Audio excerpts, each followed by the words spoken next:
자, 지금부터 문법 요소 설명 들어갈게요. 문법 요소 설명할 거고, 그 다음에 피동사동 말씀드린 대로 수업 시간에 얘기 안 했던 피동사동을 조금 더 디테일하게 설명할 거고, 그 다음에 바로 문제풀이로 들어갈 겁니다. 사실 수업 시간에 해봤으면 알겠지만 사동피동 빼놓고 부정문까지 설명하는데 거의 몇 분 걸렸었죠? 한 15분? 여러분이 거의 다 알고 있는 내용이기도 하고 해서 어렵지는 않아요. 어렵진 않은데 그냥 약간 오히려 쉽다 보니까 자꾸 문제를 막 잘 안 풀고 이렇게 분석을 잘 안 하고 이래가지고 어떤 부분이 포인트로 나오는지를 외우지를 않아서 틀리는 거예요. 뭔 말이냐면은 객체 높임법 이러는데 객체가 뭔지를 모르고 객체 높임법에 딱 모시다 들이다 뵙다 여쭙다 이렇게 네 개만 특수 어휘라고 하는데 특수 어휘를 사용해서 높이는 건데 그걸 몰라서 틀린다든지 아니면 뭐 주체 높임법의 특수 어휘를 통해서 주무시다, 편찮다, 돌아가시다, 그 다음에 뭐 있었죠? 하나 더 있는데 계시다 계시다 이렇게 특수 어휘 이런 걸 특수 어휘라고 하거든요. 그러니까 어휘 자체에 그냥 높임 표현이 들어가 있을 텐데 특수 어휘를 통해서 높인다. 근데 특수 어휘를 통해서 높이는 건 저도 알아요. 근데 자꾸 틀리더라고요. 자, 계시다, 주무시다, 돌아가시다와 같은 특수 어휘를 통해서 높일 때 이때 단어 안에 들어가 있는 시는 절대로 높임의 선어말어미 시라고 생각하시면 안 돼요. 그게 포인트인 거예요. 문제에 두 번인가 나오거든요. 뒤에 74번부터 99번까지 문제 냈죠. 73번부터 두 번이나 나와요. 그러니까 그런 어떤 문제 풀면서 포인트들 그냥 그래 특수 어휘가 있지. 주무시다? 특수 어휘인 거 알아요. 그럼 그거 선어말어미 시 쓴 거야? 그러면 잠깐만요. 이렇게 되면 그렇게 해서 이제 어렵다, 틀린다, 뭐 이렇게 많이 틀린다 이렇게 하시는데 제가 이렇게 딱 다 문제로 자주 나오는 포인트들 다 잡아드릴 거고 문제풀이를 하면서 한 번 더 잡을 거예요. 그래서 그렇게 해서 좀 어렵지 않게 끝낼 수 있는 단원이라고 생각합니다. 물론 되게 더 중요한 부분은 수업 시간에 한 번 더 언급할 거니까 뭐 이렇게 영상 듣다가 질문이 이건 좀 나는 질문을 하고 싶은데 그런 건 다 이렇게 좀 정리해서 오시면은 제가 개인적으로 답변 다 해드리는 거 아시죠? 수업 시간에도 얘기하지만 그 다음에 만약 여러분이 이 부분은 내 생각엔 너희가 질문할 만한 부분인데 영상에선 얘기 안 하고 그러고 넘어가는 부분도 있어요. 다 같이 있을 때 말하려고 수업에서 말하려고 근데 질문이 안 나와. 그럼 제가 질문하겠죠? 뭐 그런 겁니다. 자, 문장 종결 표현. 그러니까 저번에 수업 시간에 했던 얘기는 좀 간단하게 할게요. 아예 안 할까 하다가 바로 사동피동만 할까 하다가 그래도 뭐 좀 제가 추가로 말하고 싶은 부분이 있기도 해서 그냥 간단하게 수업 시간에 말했던 부분은 간단하게 얘기할게요. 문장 종결 표현은 아시겠지만 문장의 종결 어미를 통해서 문장의 종류를 결정을 한다 이런 얘기지. 알 수가 있다 이런 얘기야. 평서문부터 감탄문까지 있다는 거는 다 아실 거고 사실 여기서 제일 중요한 거는 의문문의 종류 하나예요. 그렇죠. 의문문의 종류. 그래서 설명 의문문 대답해야 돼요. 예문 보세요. 무엇처럼 의문사가 들어가 있어서 언제, 무엇, 왜, 어떻게 알겠죠? 이런 것들 어디에 이렇게 어디 갔다 왔어 이렇게 의문사가 있으면 설명 의문문. 그 다음에 판정 의문문은 yes or no 너 밥 먹었니? 이런 거죠. 예 먹었어요. 아니요 안 먹었어요. 이런 거죠. 수사 의문문은 수사는 약간 수식한다 이런 표현법 중에 하나인데 수사 의문문은 제가 문학작품에서 거의 서리법으로 나온다고 했거든요. 그러니까 서리법. 그러니까 서리법이 뭡니까? 어찌 슬프지 않겠는가? 안 슬픈데? 전 안 슬픈데? 저는 아니요, 전 안 슬픈 것 같은데요. 이런 대답을 요구하는 게 아니잖아요. 고전소설에서 서리법 쓸 때 그냥 그 서술자의 어떤 태도나 정서를 강조하기 위해서 쓰는 거죠. 그래서 똑바로 서지 못하겠니? 뭐 이러면은 똑바로 서라 이런 얘기지. 아니요, 못하겠는데요. 다리가 아파서 이건 아니잖아요. 자, 그래서 서리법은 서술이나 명령의 효과를 내기 위해서 의문의 형태로 강조하는 것 뿐입니다. 서술이나 명령의 효과 어찌 슬프지 않겠는가? 나는 슬퍼 이런 얘기. 나 지금 너무 슬퍼 이런 얘기고 똑바로 서지 못하겠니? 그러면은 똑바로 서라. 됐죠? 철수에게 책 한 권 못 사줄까? 나 철수한테 책 한 권은 사줄 수 있어. 이런 얘기죠. 자, 넘어가 볼까요? 그 다음에 높임 표현으로 바로 갑니다. 상대 높임법. 상대 높임법. 나중에 내신할 때는 이런 식으로 하셔야 돼요. 지금은 뭐 필요 없지만 하시지요. 이렇게 선생님이 내신에서 문제에서 하시지요. 그러면은 어떤 책에 그럼 거기서 하시지요 뭐였지 이러면 이제 이미 늦는 거예요. 당연히 격식체 하십시오체의 청유법, 청유형 어미 바로 나와야 돼요. 자, 그리고 이런 거예요. 하구려 자, 격식체, 하우체. 하우체는 이제 적당히 높이는 건데 보통 임자 뭐 이렇게 사극 같은 거 볼 때 임자 뭐뭐 하구려. 임자 뭐뭐 해라. 이렇게 하게 이렇게 잘 안 하니까 임자 이제 임자라는 건 자기 와이프한테 하는 얘긴데 임자 어서 밥을 먹구려. 이런 거 들어봤죠? 그래서 하구려. 하구려 내놓고 학교에서 야, 이거 격식체야, 비격식체야, 뭐 격식체 무슨 체야 이렇게 나온단 말이에요. 근데 이건 안 외우면 헷갈리거든요, 당연히. 선생님, 하우체라고도 돼 있는데 왜 하구려를 예로 들어서 말하세요? 어떤 학교 선생님이 내신에서 등급 갈라야 되는데, 자, 하우, 임자, 어서 먹으오, 하우체 쓰고, 이거는 하십시오 책에, 하우 책에, 헤라 책에 뭐 이렇게 내겠어요? 미치지 않고서요? 당연히 조금 까다로운 걸 내죠. 하구려. 좀 외워야 된다는 얘기예요. 내신할 때는. 근데 지금은 필요 없어요. 절대로 나오지 않아요. 하구려, 하우체의 어떤, 하구려가 하우체고, 뭐 이런 거는 지금까지 20년 동안 모의고사나 수능에 나온 적은 없습니다. 뭐 앞으로는 표를 제시하고 나올 수도 있는데 지금까지는 없어요. 내 말은 뭐냐면은 문제 풀면 뒤에 문제 풀어봤으면 알겠지만은 좀 뭔가 찔리는 사람 있을 것 같은데 문제 풀어봤으면 알겠지만은 격식체하고 비격식체 구분만 할 수 있으면 되고 이제 상대 높임이 이렇게 하십시오부터 헤라체까지 있다. 그 다음에 비격식체는 해요체하고 해체가 있다. 이 정도 격식체 비격식체 구분하는 거. 그리고 이제 얘네가 다 종결어미죠. 종결어미를 통해서 상대를 높인다. 이 정도 아시고, 그 다음에 그거 나오잖아요.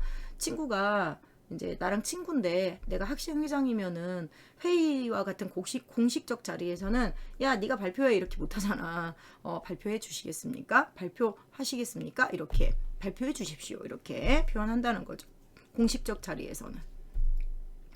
자, 격식체하고 비격식체 구분 정도는 합시다. 자, 그 다음 주체 높임법 주어인데요. 다 아시겠지만 깨서 특수한, 다시 얘기할게요. 특수한 주격조사라고 합시다. 특수한 주격조사, 높임의 주격조사 깨서를 사용하고요. 그 다음에 선어말어미 시 사용하는 건 아실 겁니다. 선생님, 주격조사 깨서만 있고 만약에 선어말어미 시를 안 썼으면은요. 그럼 이제 문장을 고쳐야 되는 거죠. 왜 안 썼지? 이러면서 시를 넣어야겠죠? 그 다음에 특수어휘를 좀 얘기를 할게요. 높임을 나타내는 단어에 사용해서 이게 특수어휘라는 건데 특수어휘 계시다, 주무시다, 주체 높임의 특수어휘 편찮으시다,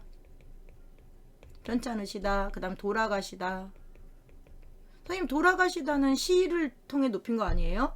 돌아가다 그러면은 골목길을 돌아간다 해서 문맥적 의미가 죽다의 의미가 없어져요. 그러니까 돌아가시다는 말 그대로 약간 돌아가셨다, 그래 죽었다 이거의 높임 표현이기 때문에 얘는 특수어휘로 인정합니다. 그래서 특수어휘라는 거를 알아야 되는데 근데 얘네가 특수어휘라는 걸 안다는 건 무슨 말이냐면은 정확하게 문제에서 나오죠. 아, 이때 얘네가 특수어휘라는 건 계시다의 시, 주무시다의 시, 편찬의시다 이렇게 썼으면 시, 돌아가시다의 시 이런 그렇지 선어말어미 선어말어미 시를 통해서 높인 건 아니다. 왜요? 이 시가 들어가 있는데요. 아, 시를 빼면은 높임의 표현이 뭐 사라지고 이걸 떠나서 그냥 아예 성립이 안 돼요. 단어 자체가 개다, 주무다, 편찬타가 그래서 좀 애매하다고 했죠. 근데 편찬타는 일반적으로는 특수어휘에 넣기 때문에 편찬타라는 표현도 사실 편찬타 이렇게 쓰는 경우는 거의 없어요. 그냥 항상 편찬의시다 이렇게 쓰지. 그래서 성립이 안 되는 걸로 보는 학교가 더 많아요. 편찬타 이런 말 자체가. 그래서 편찬의시다. 그죠? 돌아가다도 마찬가지야. 돌아가시다를 반드시 죽다의 높임법은 돌아가시다라고만 해야지 시를 빼면은 성립이 안 된다. 그러니까 내 말은 뭐냐면은 특수어휘를 썼다는 거는 다시 한번 얘기합니다. 선어말 어미라는 시라는 시라는 선어말 어미를 써서 높인 거 아니다. 꼭 그렇게 기억하시고 여기 참고로 선어말 어미나 선어말 어미를 통해서 높였다거나 아니면 특수한 조사 깨서와 같은 조사를 통해서 높였다. 그쵸? 깨 이런 높임의 조사 이런 애들은 따로 문법 아마 나올 거예요. 문법 요소를 통해서 높였다라고 할 거거든요. 전체가 문법 요소 아닌가요? 그러는데 이제 약간 문제를 풀다 보면 보기에서 높이기 위해서 대상을 높이기 위해서 쓴 어떤 표현법 중에 조사나 어미를 통해서 높인 걸 문법 요소를 통해 높였다라고 하고 이렇게 계시다 주무시다처럼 특수 어휘를 통해서 높인 걸 어휘를 통해 어휘 자체를 통해 높였다라고 좀 구분하는 문제가 있거든요. 그렇게 그냥 알고만 계세요. 돌아가시다, 편찮으시다, 주무시다, 계시다를 썼다는 거는 그거 자체가 어미나 조사 같은 문법적 요소, 문법적 요소 이렇게 나올 거야. 문법적 요소를 통해서 높인 게 아니라 어휘 자체, 특수 어휘, 단어 자체를 통해서 높였다 해서 약간 높임에서는 좀 구분을 합니다. 물론 이것도 쓰고 이렇게 특수 어휘를 쓰는 경우가 둘 다 있어요. 한 문장 안에 문법적 요소도 쓰고 조사나 어미도 쓰고 그다음 특수 어휘를 쓰는 경우도 있습니다. 그래서 그렇게 구분을 좀 하시면 좋겠고 또 하나 뭐냐면은 무슨 얘기를 알고 있더라. 잠깐만요. 특수 어휘 중에 얘도 있어요. 말씀. 이제 말씀은 사실 주체 높임, 상대 높임, 객체 높임 뭐 이런 거 구분 없이 그냥 그 말을 한 사람이 누구냐 해서 말씀이란 말을 붙여서 그 상대방을 높였다 이렇게 하는 건데 문제는 그래서 말씀 자체가 높임의 표현이 있다고 해서 특수 어휘에 들어갑니다. 특수 어휘라고 할 거예요. 뭐 댁, 선생님 집 이렇게 하라고 댁. 선생님 말씀, 뭐 나이도, 연세, 춘추 이렇게 높이는 거 있죠. 할아버지한테는 술을 드신다고 할 때 술이라고 안 하고 약주라고 하거든요. 이런 것도 일종의 높임, 특수 어휘라고 할 수 있는 건데 그 중에서도 말씀이 좀 특이한 건 얘는 특수 어휘가 맞는데 얘는 높임의 뜻과 낮춤의 뜻을 둘 다 갖고 있어서 뭔 말이냐면은 어렵진 않아요. 선생님의 말씀, 교장 선생님의 훈화 말씀, 뭐 할머니의 말씀을 듣고 할 때는 상대를 높이는 거고 특수어휘 통해서 그 다음에 선생님 제가 한 말씀 드려도 될까요? 라고 할 때는 선생님을 높이기 위해서 제가 한 말씀 드려도 될까요? 이렇게 했을 때는 나를 낮추는 표현이에요. 그래서 말씀은 특수어휘인데 높임하고 낮춤의 표현이 모두 다 들어가 있다라는 거 그냥 알고 계시면 돼요. 누가 그거를 뭐 선생님 제가 한 말씀 드릴게요 할 때 그 말씀이 와 나를 높이네 누가 그렇게 생각하겠어요. 근데 선생님의 말씀이 있으시겠습니다. 교장 선생님의 훈화 말씀이 있으시겠습니다. 이렇게 할 때는 교장 선생님의 말씀을 높인 거죠. 특수어휘 말씀을 통해서 교장 선생님을 높인 거죠. 그래서 그것만 좀 특이하구나. 얘는 어쨌든 높임 표현으로 쓰긴 하는데 특수어휘인데 어쩔 때는 높이고 어쩔 때는 그 말을 하는 주체 그러니까 제가 한 말씀 드려도 될까요? 이렇게 해서 나를 낮추는구나. 뭐 이렇게 생각하시면 됩니다. 그 다음에 주체 높임법에 직접 높임하고 간접 높임이 있다는 거 말했는데 바로 그냥 간접 높임으로 갈게요. 주체와 밀접한 대상, 뭐 말씀, 귀, 뭐 다리가 우리 할머니께서 다리가 아프시대요. 그래서 다리가 아프시대요. 그 다음에 나이가 많으시다, 정이 많으시다, 성격이 좋으시다. 알겠죠? 이런 것들. 선생님 오늘 입은 옷 색깔이 예쁘시다. 옷 색깔이 잘 어울리신다. 뭐 이렇게 해서 좀 대상과 밀접한 관련이 있는 주체와 밀접한 관련이 있는 대상을 대신 높이는 건데 간접 높임이라고 하는 건데 뭐 아시겠지만 간접 높임일 때는 쓸게요. 주체를 높이는 특수어휘 아까 계시다. 그죠? 계시다. 그 다음에 뭐 편찮으시다. 주체를 높이는 특수어휘는 못 씁니다. 간접 높임에는. 여러분도 다 아세요. 훈화 말씀이 계시겠습니다. 맞다고 하는 사람 아무도 없어요. 훈화 말씀이 있으시겠습니다. 이렇게 하지. 근데 이제 편찮으시다는 이게 특수어휘이기 때문에 우리 할머니께서는 귀가 아프시다. 높일 때 할머니께서는 귀가 아프시다가 맞고 귀가 편찮으시다. 할머니는 귀가 편찮으시다. 그러면은 틀린 걸로. 이것도 모의고사에는 잘 안 나와요. 좀 애매하다고 생각하는 것 같아요. 편찮으시다 자체가 특수어휘로 인정을 해야 되느냐. 근데 이제 내신에서는 좀 나와요. 내신에서는 귀가 아프시다는 맞는데 할머니께서 귀가 편찮으시다 그러면은 방금처럼 간접 높임, 주체를 간접적으로 높인 거기 때문에 특수어휘는 못 써! 특수어휘 쓰면 안 돼! 이렇게 해서 아프시다는 맞고 편찮으시다는 틀리다. 알겠습니까? 간접 높임으로 할 때. 그렇게 해서 내신에서는 꽤 나옵니다. 자, 객체 높임법은 객체가 목적어나 부사어라는 걸 알아야 돼요. 그래서 서술에 객체를 높인다 그러면 목적어나 부사어. 그러니까 애매하게 하지 마시고 항상 선생님을 목적어 뭐야? 한번 해봐. 할머니를 선생님이 싫으면 할머니를이라고 해. 그러면 선생님께, 할머니께, 할아버지께 이렇게 해서 한번 만들어 보세요. 그리고 객체 높임, 현대국어의 객체 높임은 정말 쉬워요. 뵙다, 드리다, 여쭙다, 모시다. 모시다 빠져있다 했죠? 모시다. 이렇게 4개의 특수어휘를 통해서 높였다는 얘기입니다. 문법 요소. 이 특수어휘 안에는 문법 요소가 그러니까 없는 거예요. 뭐 선어말어미 이런 게 없는 거예요. 이 4개의 특수어휘를 통해서 객체를 높인다는 좀 외우셔야 되고요. 그 다음에 만약에 높임의 대상이 부사어야. 목적어도 높이고 부사어도 높일 수 있는데 객체 높임의 대상이 부사어야. 그럼 바로 너희 머릿속에 할아버지께, 할머니께, 선생님께 이렇게 떠올라야 돼요. 뭔 말이냐면은 높임의 대상이 부사어일 때는 그렇죠. 특수한 주격 조사 깨를 죄송해요. 부사격 조사. 특수한 부사격 조사 깨를 사용한다는 얘기입니다. 알겠죠? 부사격 조사 깨를 사용한다는 얘기예요.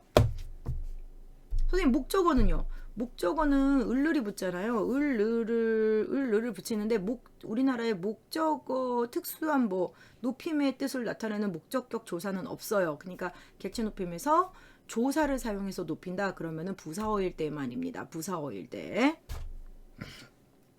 깨가 붙는 거죠. 자, 시간 표현 할까 말까 하다가 과거, 현재, 미래 저 문제 풀면은 이따 다시 얘기하겠지만 딱 두 가지 나와요. 과거, 현재, 미래를 분석한 다음에 걔 금방 올 거야 이런 식으로 과거, 현재, 미래 분석한 다음에 저번에 했던 거 사건시하고 바라시라고 해서 이것만 얘기할게요. 여기서는 사건시하고 바라시 과거야 이미 밥을 먹었어 그러면은 사건시가 먼저 일어났다 사건이 먼저 일어났다 그래서 먼저 일어났다 이렇게 하거든요. 사건이 앞섰다. 그 다음에 얘 금방 올 거야 이제 금방 올 거예요 그러면은 사건보다 바라가 먼저 일어났다. 이게 먼저 바라가 앞섰다. 아직 일어나지도 않은 사건을 말했다. 이런 게 미래니까. 그 다음 현재 모르는 사람 있겠어요? 현재는 나 지금 밥 먹는다. 나 지금 학교 가고 있다. 예, 현재 됐죠? 갔다. 그 다음에 이거는 이미 형태소 할 때 했단 말이에요. 형태소 할 때 선어말 어미를 통해서 과거, 현재, 미래 시제를 나타낼 수 있다라고 했고 외우라고 했어요. 지금 더는 이제 과거 시제 얘기했죠? 그리고 관형사형 어미 이미 알고 있어요. 여러분 은는, 을던, 니은, 리을 은는, 을던, 니은, 리을을 사용해서 동사에다가 은, 먹은 이렇게 붙이거나 형용사는 은을 붙이면 현재입니다. 형용사에는 예뻤던 해서 예뻤던 던 이런 거 붙이면은 목이 좀 아파가지고 예뻤던 이렇게 붙이면은 과거 시제다 이런 얘기입니다. 관형사형 어미를 사용해서 시제 나타낼 수 있다 이런 정도로 합시다. 과거 시간 부사어는 아시죠? 어제 그러니까 좀 정리를 해보자면은 빨리 갈게요. 그냥 현재 시제, 과거 시제, 미래 시제 다 선어말 어미 get, 니, 더 이런 거 했었죠. 그래서 선어말 어미를 사용해서 표현할 수 있고 그 다음에 어말 어미 중에서는 관형사형 어미 먹을, 먹던, 먹는 그래서 은, 을, 던 이렇게 관형사형 어미 사용해서 과거, 현재, 미래 사용할 수 있고 그 다음에 당연히 시간 부사어 어제, 오늘, 내일, 지금, 금방, 이미 그쵸? 이미 벌써 이런 시간 부사어 시간을 나타내는 시간 부사어를 사용해서도 시제를 표현할 수 있다 이런 얘기입니다. 끝낼게요. 그 다음에 얘기했죠. 동사에는 은, 는이 둘 다 붙어서 먹는 그럼 현재 먹은 그럼 과거 형용사에는 는 못 붙고 은이 붙어서 그냥 현재만 표현하는 겁니다. 형용사는 그러면 관형사형음이 뭘 붙여서 과거라고요? 예쁘던 그치? 그러니까 예쁘는 안 되잖아. 예쁜 이것만 되는데 형용사는 관형사형 어미 은을 붙이면 현재란 말이에요. 현재 동사는 과거고 먹은 이러면 과거고 근데 이제 그럼 형용사는 어떻게 과거 시제 표현한다고? 당연히 예쁘던 던 있잖아요. 던 전성어미 던 있잖아. 관형사형 전성어미 던 은는 을던 니은 리을 할 때 그러니까 걔 붙여가지고 형용사도 과거 시제 표현할 수 있다 이런 얘기입니다. 그 다음에 동작상 동작은요 그 동작 서술의 동작 그래서 동작이 끝났냐 아니면은 완료냐 아니면은 지금 하고 있냐 이 얘기예요. 그래서 진행상이 있고 완료상이 있는데 다 알겠지만은 먹고 있다 뭐뭐 하고 있다 먹어가다 아직 안 끝났거든 그치? 나 지금 수업 다 뭐 하고 있다 뭐 이렇게 수업하고 있는 중이잖아요. 다 해간다 아직 안 끝났다는 얘기예요. 그 다음에 이제 연결어미도 있는데 연결어미 웃음을 지으면서 대답했다. 그러니까 대답하는 이 사건이 일어날 때 웃음을 짓는 행동이 끝나냐 안 끝나냐로 분석해 보시면 안 끝났죠. 지으면서 대답했으니까 이렇게 되게 크리피하죠? 네, 지으면서 대답했다. 그래서 이런 연결어미 으면서가 진행을 나타낸다. 동작의 진행이다. 이걸 좀 기억하시고요. 그다음 완료는 이미 끝났어. 동작이. 그래서 있다. 뭐뭐에 버리다. 먹어버렸어. 끝났어. 앉아있다. 서있다. 앉아있다. 서있다. 있다. 그 다음에 피어있다. 피다. 피어있다. 이런 것들. 있다. 있다. 이런 애들은 완료입니다. 선생님 피어있다 뭔가 진행 같은데요? 분명히 그렇게 얘기할 수 있어요. 제가 얘기했잖아요. 이미 수업 시간에 있다 있다가 은근 헷갈리는 거야. 왜냐면 동작이 끝났어. 이미 서있다. 제가 모션까지 취했잖아요. 서있다. 서는 행동을 계속합니까? 아니야. 선건 끝났고 앉아있다 그러면 앉은 거 끝났어. 피어있다? 핀 거 끝났어. 다만 그 결과, 서는 동작이 완료된 결과가 지속되기 때문에 조금 헷갈린다고 했죠. 결과의 지속이라고. 서 있는 결과, 그래서 서 있어. 앉아 있어. 피어 있어. 그래서 결과 지속이지 동작의 지속이 아니, 동작의 진행이 아니에요. 동작은 끝난 거예요. 그래서 완료상이라고 하는 거예요. 그 다음에 만나고서 끝났죠. 이미 만나고 나서 문을 열고서 이런, 그쵸? 문을 열고 끝났죠? 문을 열고서 만나고서 끝난 거예요. 그래서 이게 이제 완료, 동작이 끝났다, 고서. 자, 이게 문제에 나와요. 한 문제 정도 나오는 걸 알고 있는데 맨 뒤에 이거는 그냥 이게 듣기만 해도 알아요, 사실은. 그래서 되게 어려운 건 아닌데 또 모르면 틀리겠죠. 그래서 얘기하는 겁니다. 원래 문법 요소가 거의 들으면 80%까지 들으면서 그냥 이해하는 부분이거든요. 이게 이제 형태소랑 품사랑은 좀 달라요. 근데 이제 공부를 안 했으니까 안 하면 진짜 안 보이지. 딱 그거야. 그래서 뭐뭐 하고 있다 중의성.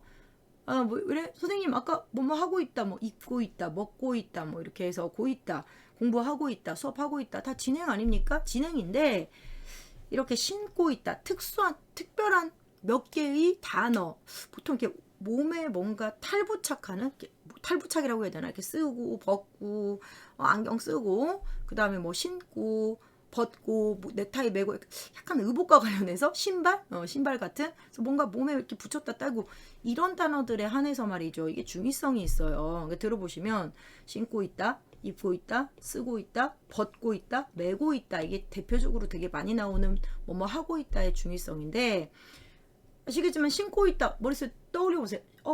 언니가 신발을 신고 있어. 그럼 지금 신고 있는 동작이라고 일단 인식이 될 수 있어요.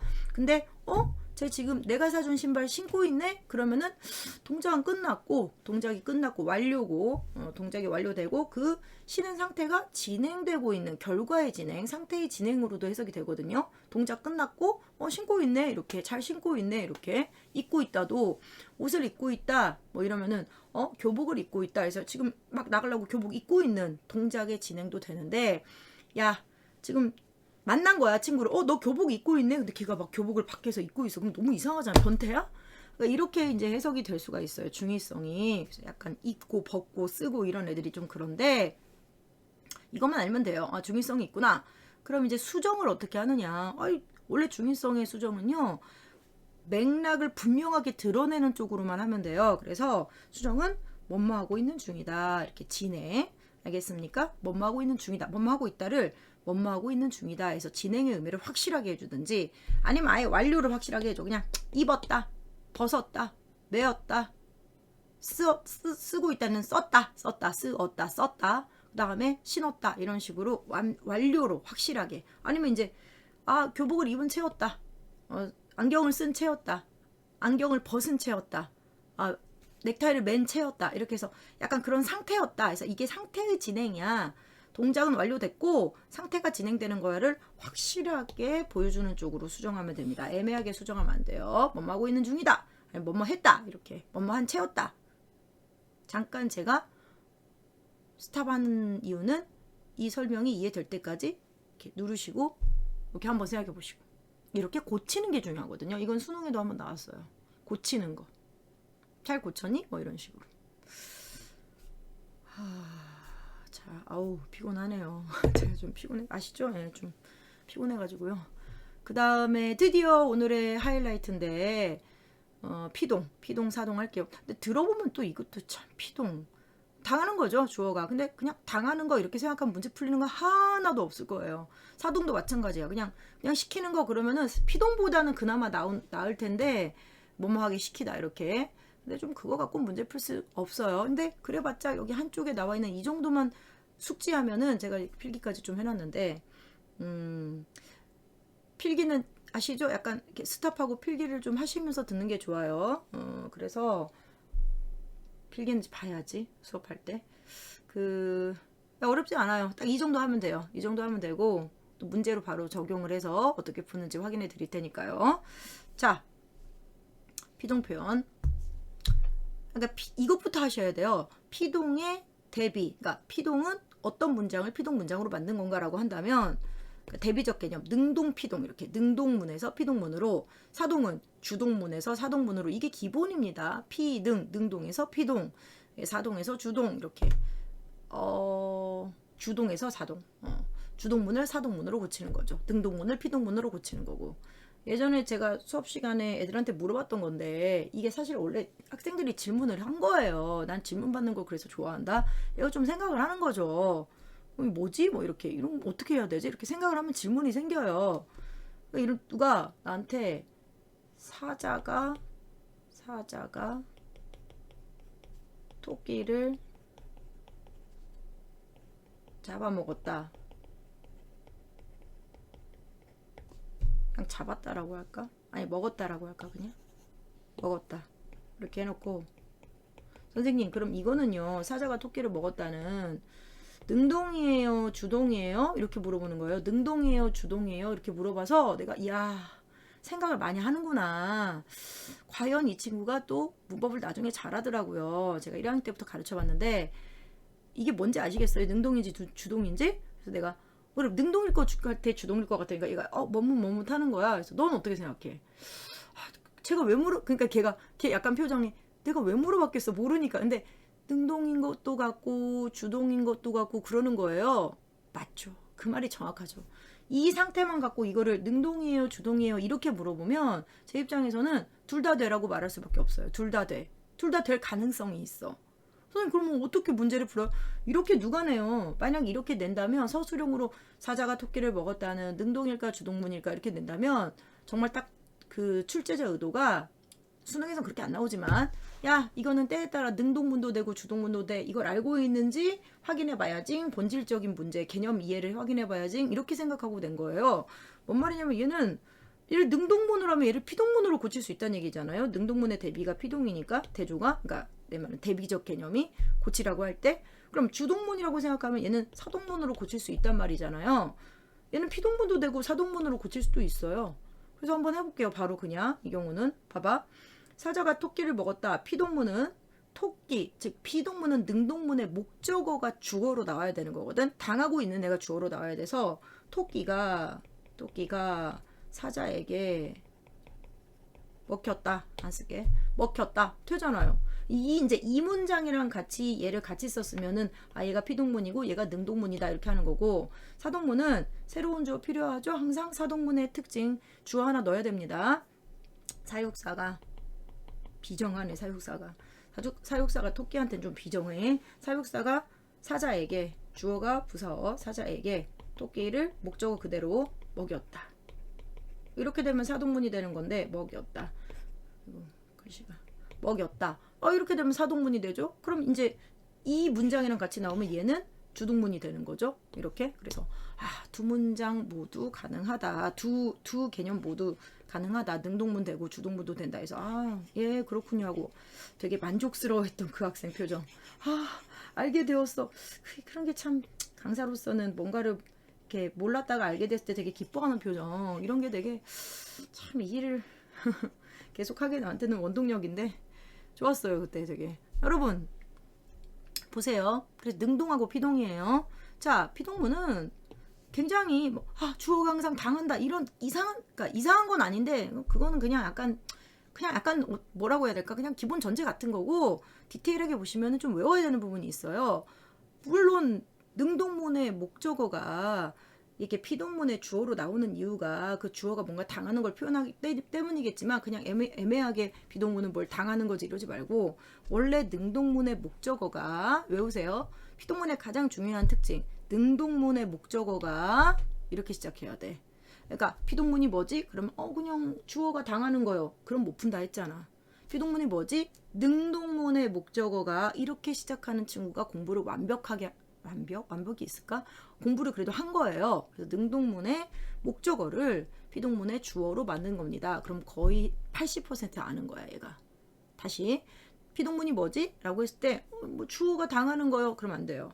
저한테 배웠으면 능동문의 목적어가 주어로 바뀐 거예요. 그래서 주어가 그럼 결과적으로 주어가 이제 약간 어떤 행위를 당하는 의미가 되겠는데 의미만으로 풀 수 없다니까요. 그래서 능동문의 주어를 능동문의 목적어를 주어로 만들면 나머지는 되게 개꿀이에요. 그래서 쥐를 물었다, 쥐가 물렸다. 그럼 나머지는 뭐 고양이에게 물렸던지 이영란한테 물렸던지 이렇게 되겠지.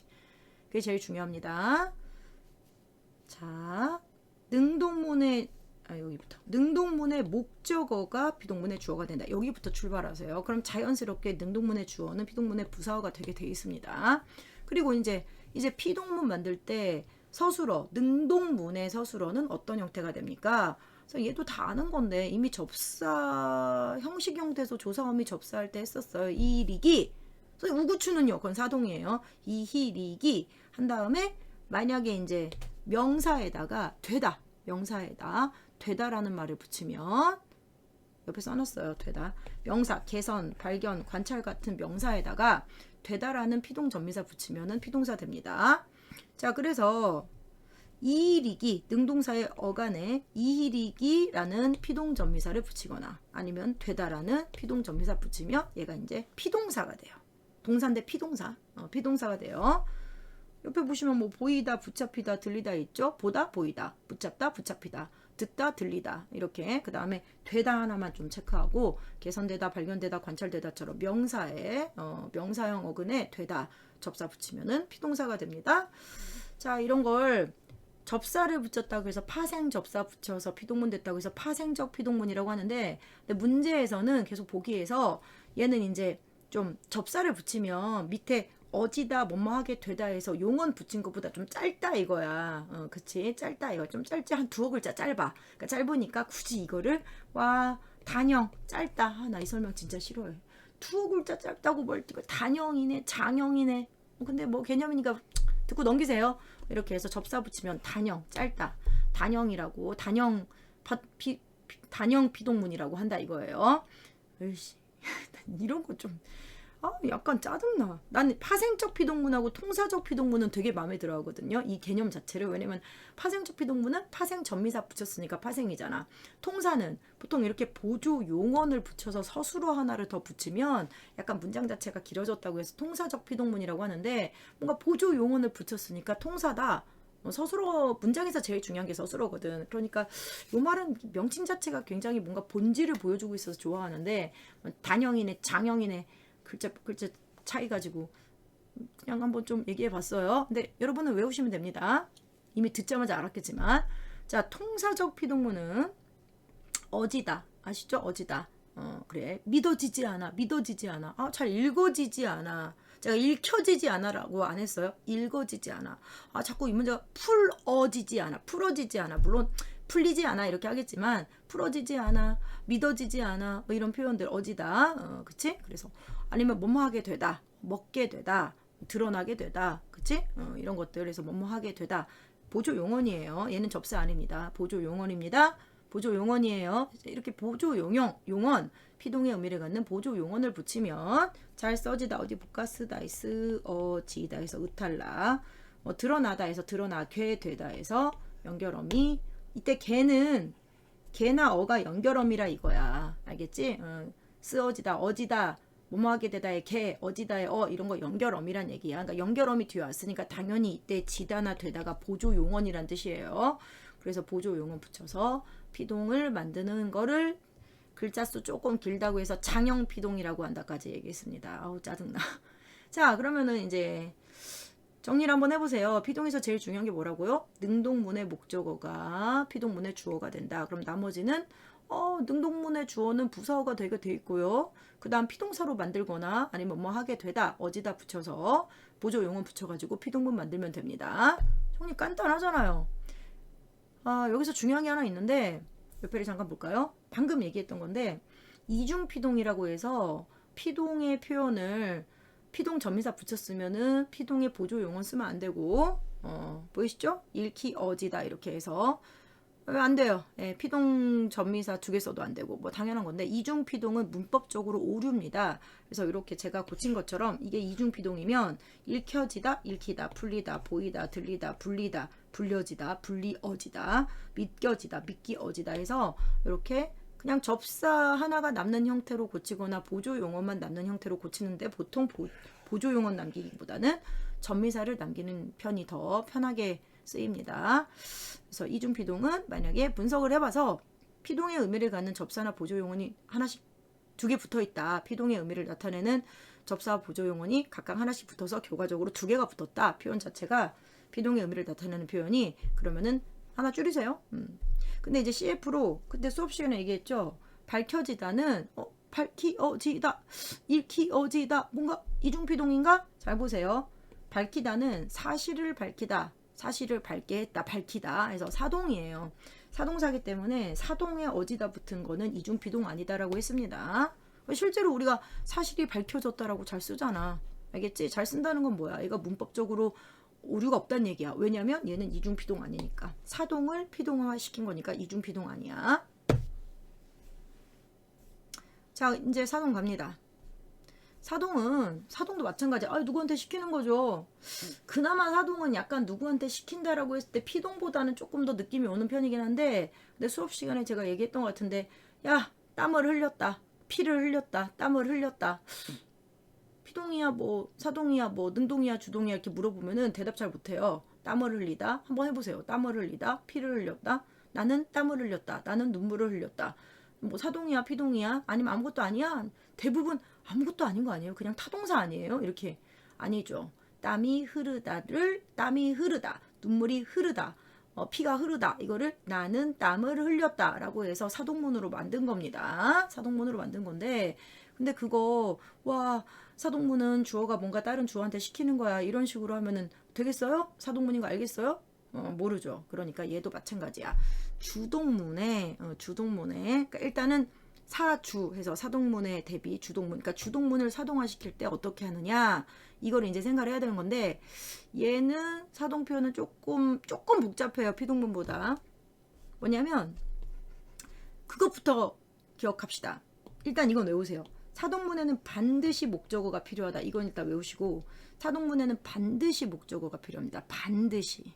알겠습니까? 반드시. 피동문은 90% 넘게 90% 정도로 할게요. 피동문은 능동문의 목적어가 주어가 되는 케이스이기 때문에, 알죠? 차가 아이를 치웠다. 그럼 아이가 차에 치였다. 이런 식으로 자연스럽게 목적어가 없어지거든요. 원래 있었던 목적어가 주어가 되니까. 근데 이제 예외적으로 목적어가 있는데 피동문인 경우도 있어요. 뭐 물리다, 밟히다 이런 거 얘기했어요. 근데 그런 거 빼놓고는 목적어 있으면 사동문이야. 알겠죠? 목적어 있으면 사동문이야. 일단 목적어가 없는데 사동문일 수는 없고요. 알겠죠? 그래서 사동문에 목적어가 꼭 필요하다. 이걸 먼저 머릿속에 집어넣고, 선생님 학교에서 이거 목적어 없는데 사동문이래요. 네가 필기 잘못한 거예요. 아니면 페이크용인데 문제에 나왔다면은 목적어가 맥락적으로 목적어를 넣을 수 있는 상태였기 때문에 목적어를 생략한 거야. 문맥에 의해서. 분명히 이게 사동문이라면 목적어가 있습니다. 생략되지 않는 한. 자, 그래서 어디 보자. 그래서 얘가 목적어가 꼭 필요하단 말이에요. 그래서 어떻게 되냐면, 선생님 그러면은 목적어가 꼭 필요하면 사동문은 혹시 주동문의 서술어가 목적어가 없으면은 못 고치나요? 무슨 소리 하시는 거예요? 아니죠. 그게 아니고 주동문의 목적어가 어떻게 된다 이게 아니라 그냥 주동문의 서술어가 목적어가 있든 없든 상관없어. 그냥 목적어를 만들어야 돼. 그럴 수 있거든요. 목적어로 뭔가를 만들어야 돼. 주동문의 주어든 주동문의 목적어든, 주동문의 목적어가 있으면 사동문에 그대로 목적어로 갖고 오면 되고, 아니 주동문에 서술어가 목적어가 없어? 뭐 자동사야? 그러면은 난 목적어 필요해. 그러면서 쿨하게 그래? 그럼 주동문의 주어 너 이리 와. 너 목적어로 만들자 해서 주동문의 주어를 목적어로 만듭니다. 이게 제일 중요해요. 다시 한번 얘기할게요. 사동문이 뭐야? 그러면 사동문이 뭐야? 뭐 시키는 거죠.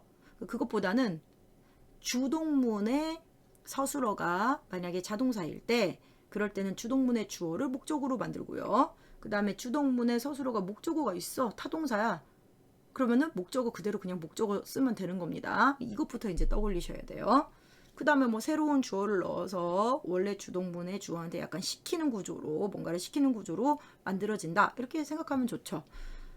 자, 처음에 복잡하다고 했는데 생각했던 것만큼 복잡하진 않죠? 그냥 주동문의 주동사가 목적어가 없어. 그러면은 주어를 목적어로 만든다.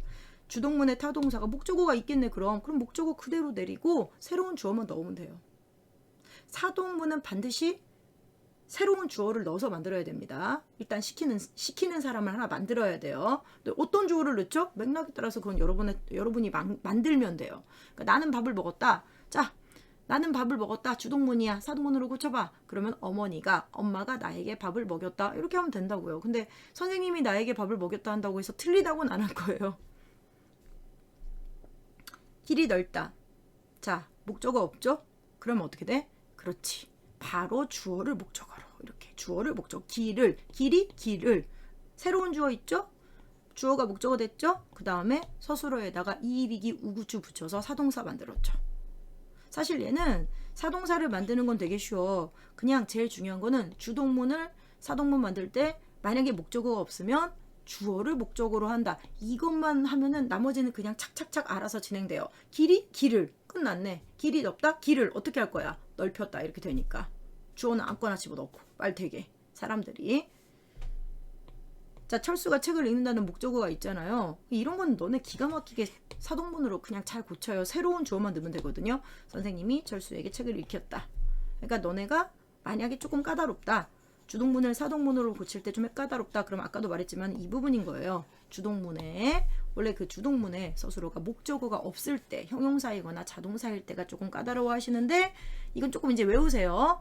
사동문은 꼭 목적어 필요하니까 목적어가 없어? 그래? 그럼 쿨하게 주어 너 이리 와. 내 목적어로 만들어 줄게. 너한테 시킬 거야. 이렇게. 자, 됐습니다.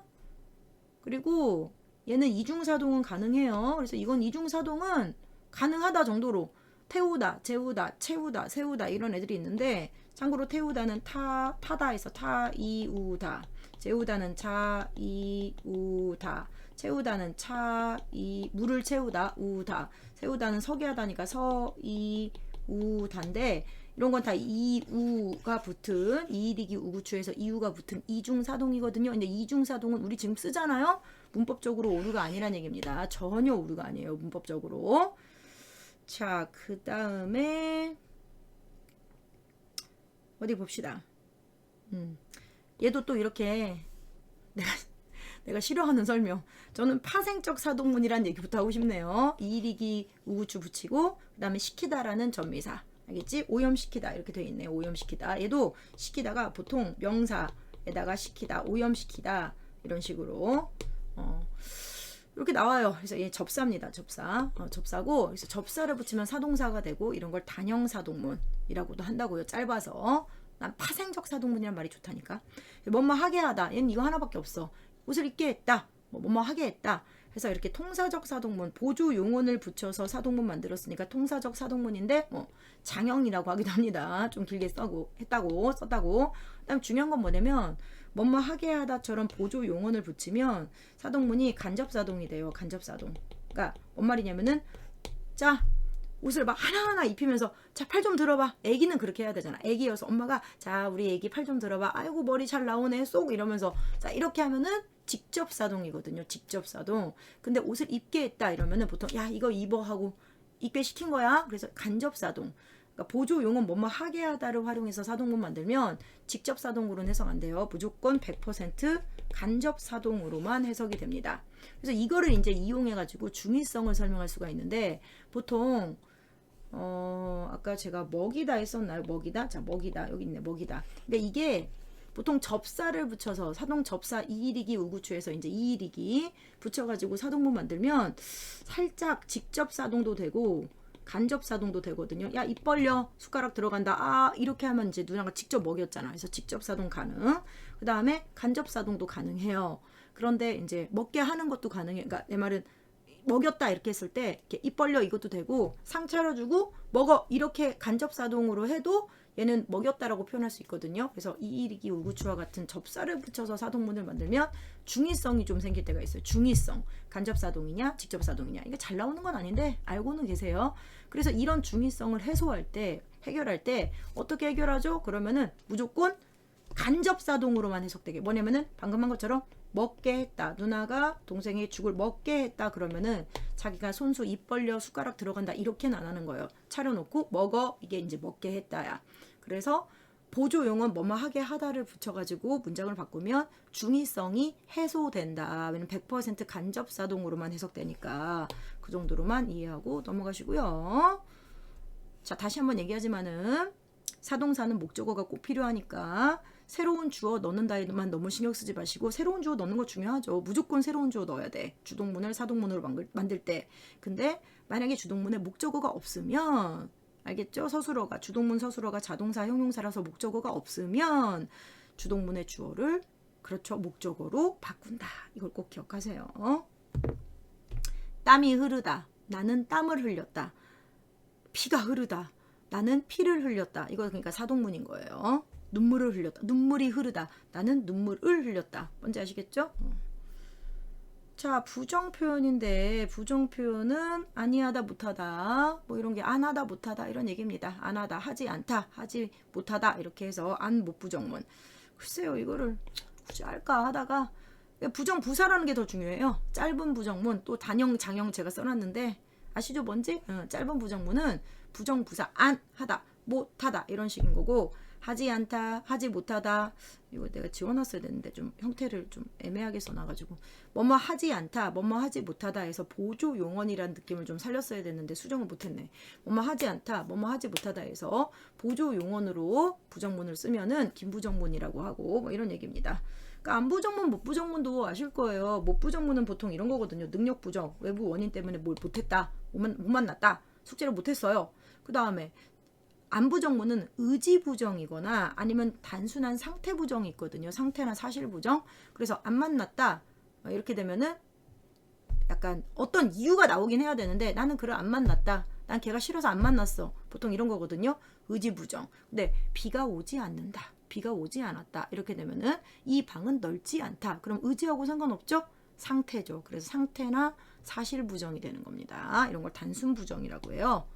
다 아시더라고요, 물어보니까. 자, 그 다음 부정문의 중의성도 잘 안 나오는데, 이제 이렇게 책을 읽지 않았다 그러면은 철수가 읽은 건지, 철수는 그 책이 아니라 만화책을 읽은 건지, 읽지는 않고 사기만 한 건지, 책을 읽지 않고 사기만 한 건지, 그러니까 안 왔다라는 말이 뒤에 왔을 때 중의적 의미가 좀 생길 수 있는데, 글쎄요, 이거는 뭐 굳이 말을 또 설명을 할 필요는 없지 않나? 이렇게 뭐가 아닌 건지 부정의 대상을 좀 구체적으로, 그 책이 아니다, 철수가 아니다, 읽은 것이 아니다 이런 식으로 부정의 대상을 좀 구체적으로 밝혀주면 중의성 해소됩니다. 인용 표현은 안 해요. 정확한 문장 구성에서는 요것만 보시면 될 것 같은데요. 중의문, 중의성 없애기 이미 했던 건데, 단어의 중의성은 사실은 이건 문맥에 의해서 해소될 수밖에 없어서 문제로는 잘 안 나와요. 동음 이어 같은 건데, 수식의 중의성은 좀 여기 네 가지만 봅시다. 수식의 중의성. 귀여운 철수냐, 귀여운 동생이냐, 어순을 바꾸면 돼요. 끝났죠? 비교 구문은, 그러니까 비교 대상이 애매한 거야. 그러니까 영희는 나보다 컴퓨터 게임을 더 좋아한다 그러면은 영희가 나를 좋아하다기보다 컴퓨터 게임을 더 좋아한다, 뭐 이런 여자가 있을까? 그럼 있을까? 뭐 남편이 나보다 게임을 더 좋아한다 그럼 이게 이혼 각이 될 수가 있어요. 남편은 나를 좋아하기보다 게임을 더 좋아한다 그럼 디볼스인 거예요. 근데 이럴 수도 있죠. 남편은 내가 프로 게이머야, 그래서 남편은 프로 게이머니 내가 게임을 좋아하는 것보다 남편이 게임을 더 좋아한다. 야, 이 사람 대단한데? 나는 프로 게이머인데 내가 게임을 좋아하는 것보다 더 좋아하네, 일반인이? 약간 이런 느낌이면 이혼까지는 아닌 거죠. 이제 남편이랑 같이 게임하면서 즐기면 되는 거니까. 나도 좋아하는데 쟤도 좋아해, 이런 거면.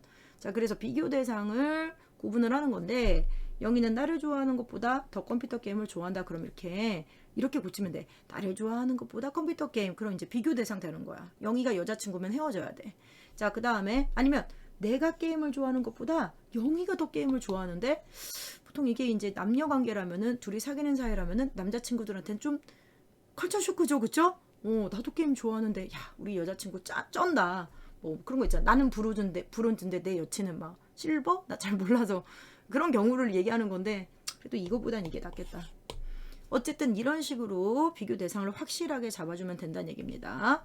접속 표현에 의한 중의성이 문제에 나오는 걸로 알고 있는데, 진짜 그건 틀리면 좀 애매해. 안 틀릴 거야. 아무도 안 배웠어도 안 틀렸어야 돼, 그거는. 근데 이런 거죠. 나는 철수와 영희를 만났다. 나와 철수는 함께 영희를 만났단지, 아니면 그러니까 나랑 철수가 이제 영희를 만든 주어인 거죠. 나는 철수와 영희 둘 다 만났다인 건지 이렇게 좀 밝혀주면 돼요. 내가 철수와 영희를 만난 건지. 문제에 그대로 나오거든요. 이게 문제에서 너무 쉽게 나와가지고, 말도 안 되게 나와가지고. 이렇게 좀 밝혀준다는 느낌이죠. 구체적으로 하나의 의미로 한정될 수 있게 밝혀준다 이런 얘기입니다.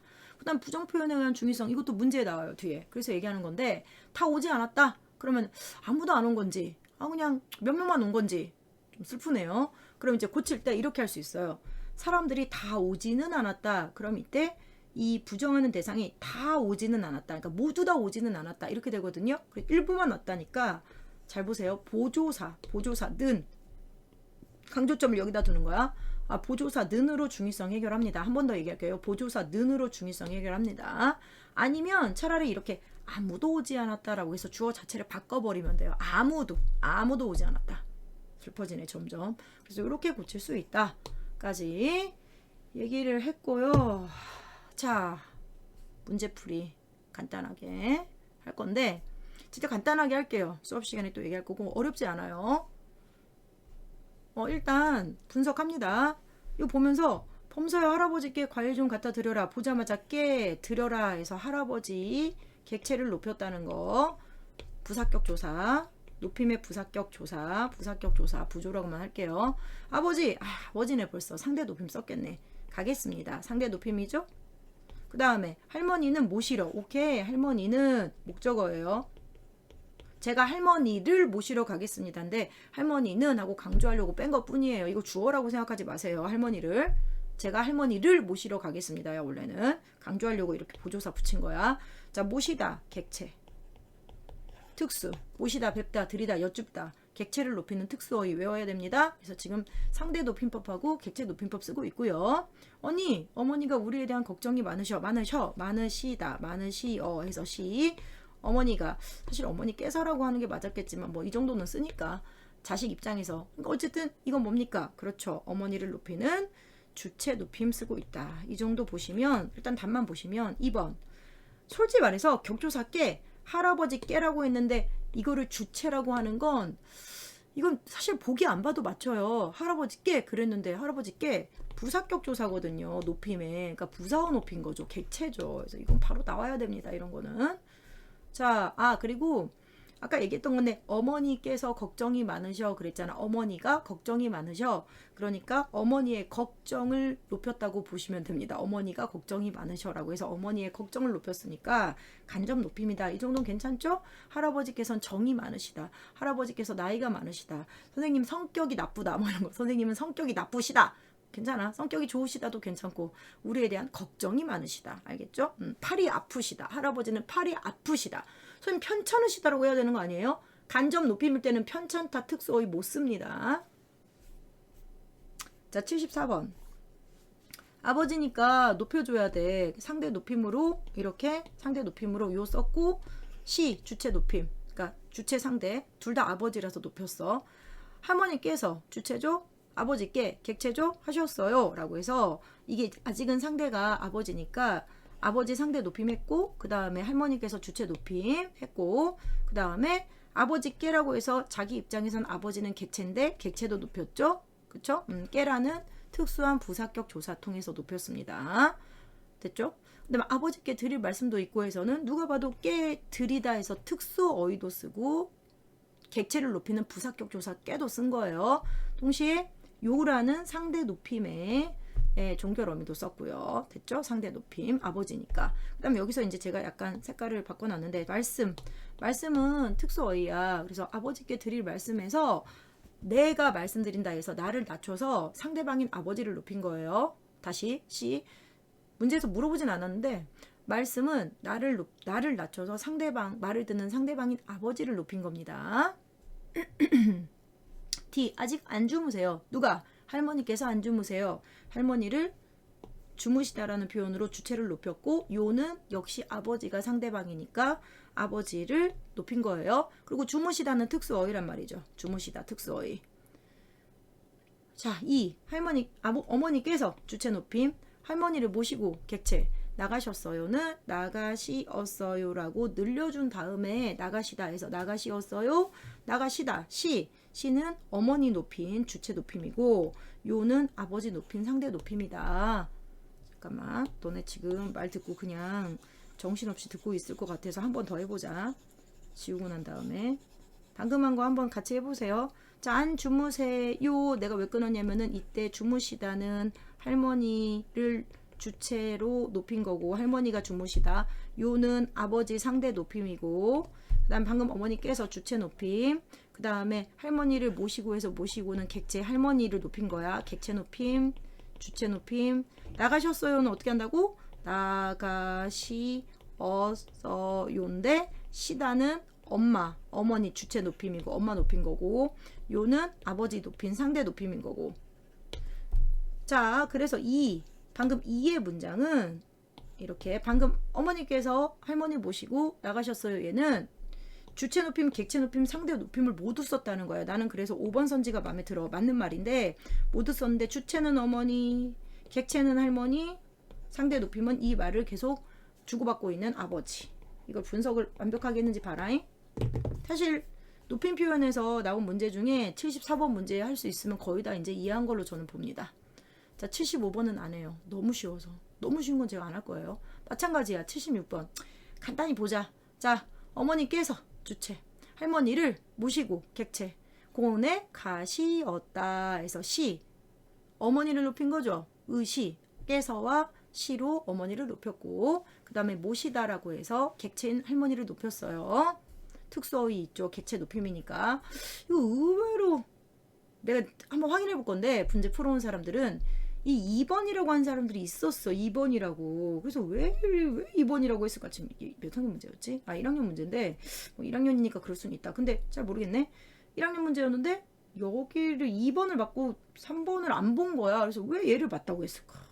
그게 고민이야. 객체 높임인데 할머니를이라고 해서 목적어 높일 때는 딱히 목적어를 높이는 조사가 없거든요. 할머니께 드리다, 할머니께 여쭙다 그랬으면 모르겠다. 근데 조사가 없는데 왜 그랬을까요? 설마 이거랑 헷갈린 건 아니겠죠? 이거는 깨서니까 조사가 지금 여기다 써먹었는데, 주체 높임에 특수한 주격 조사 깨서 썼는데 또 어렵지는 않았는데 한번 얘기해봤어. 자, 77번. 내 머릿속에 미스테리로 남아있는 문제라서 왜 틀린 사람이 있었지? 그렇게. 자, 그 다음에 드려라 객체, 깨서 주체 높임, 모시고 할머니 높임, 객체 높임. 그 다음에 여행을 가자고 말씀을 하셨습니다. 제가 아까 말했지만 말씀은 상대방을 높일 수도 있어요. 이건 부모님이 말씀하신 거니까 부모님 높인 거 맞습니다. 특수어인데 하셨습니다. 하시었습니다 해서 부모님이 말씀하셨으니까 주체 높임이고, 습니다체 쓴 거는 선생님을 높인 상대 높임인 거죠. 선생님, 그럼 이것도 니은도 이 니은 전체 문장이 주체, 객체, 상대 높임 다 때려 박은 건가요? 그게 핵심이죠. 그쵸? 근데 주체, 객체, 상대가 다 높임 대상 다르다는 거죠. 자, 됐습니다. 말씀은 부모님께서 하신 말씀이니까요. 좀 쉽죠? 이거 78번 안 할래. 그러니까 객체, 주체 너무 반복돼서. 그리고 자, 이런 문제는요, 이제 안 보고 풀어야 돼요. 지문 안 읽고 푸는 게 맞아요. 격시체, 비격시체를 이렇게 내려면, 이 봐라. 하오? 그러니까 모의고사니까 사실 아까 자네, 임자, 하구려 이런 건 내지도 않았어. 어려울까봐. 그냥 정말 단순하게 그냥 격시체하고 비격시체, 하십시오체부터 해체까지 있다 하고 표도 다 줘버리고, 야, 이거 안 보고 풀어야 돼. 그 다음에 79번. 간접 높임. 여러분 79번 할 때 제가 말하려고 했는데 이제 슬슬 눈치채셨는지 모르겠지만, 선생님 간접 높임은 여러분 이제 절을 배웠으니까, 명사절, 부사절, 서술절, 인용절, 관용절을 배웠으니까 하는 말인데, 간접 높임은 다 서술절인데요? 네, 맞아요. 간접 높임은 거의 대부분이 서술절의 형태로 안겨 있어요. 그 높임의 대상이. 알겠지? 그래서 책이 많으시다, 이렇게 교수님이 가진 책이죠. 그래서 책이 많으시다, 성격이 좋으시다, 다리가 아프시다, 이런 거 다 서술절의 형태로 안겨 있다요. 그것도 일종의 힌트가 될 수 있죠. 간접 높임 고를 때. 물론 의미만 보고도 간접 높임은 주어를 직접 높인 게 아니라 관련된 대상을 높이고 있다, 이렇게 되겠지만 알고 있으면 나쁠 거 없지. 80번. 이것도 보세요. 이게 참 얼마나 쉬운지만 할게요. 그러니까 외워야 된다니까요. 들이다, 뵙다, 모시다, 여쭙다. 이게 나오면 무조건 객체인 거예요. 이거 위 안 봐도 돼요, 보기. 물론 보기 보고 푸시겠지만 이거 있으면 객체인 거예요. 주체 같은 소리 하네, 이러고 넘어가면 돼요. 자, 81번. 이것도 아까 했던 건데 이제 현재, 미래, 과거를 분석한 다음에 이거는 설명 안 할 테니까 잠깐 보세요. 스탑하고. 알겠는지. 미래면 발화시가 앞서고 사건 나중.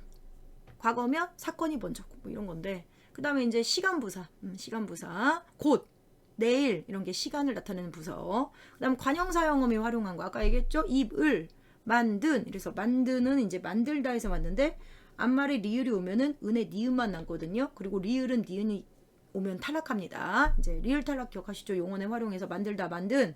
어쨌든 은 동사에 관형사형음이 은이 왔다. 만들다는 동사니까 플러스 은이다. 그럼 과거 시제죠.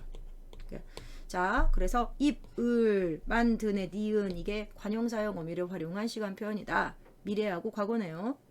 선어말어미 잠깐 써놨어요.